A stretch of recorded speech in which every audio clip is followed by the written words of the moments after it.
భక్తి మార్గానికి స్వాగతం. నేను మీ శ్రీనివాస్. నా బ్యాక్ సైడ్ కనిపిస్తున్నటువంటి టెంపుల్ వచ్చేసి శ్రీకాళహస్తి.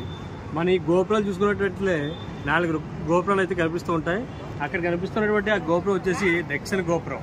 దాని తర్వాత దాని ఆపోజిట్లో ఉన్నదే మనకి ఉత్తర గోపురం, తూర్పు గోపురం, పడమర గోపురం. ఇక్కడ ఏంటంటే ఈ శ్రీకాళహస్తిలోని 4 దేవతలు అయితే ఉంటారు. ప్రధానంగా దక్షిణ వైపు మనకు దక్షిణమూర్తి, తర్వాత విఘ్నేశ్వరుడు, తర్వాత సాక్షాత్తు పరమశివుడు, జ్ఞానప్రసూనంబ.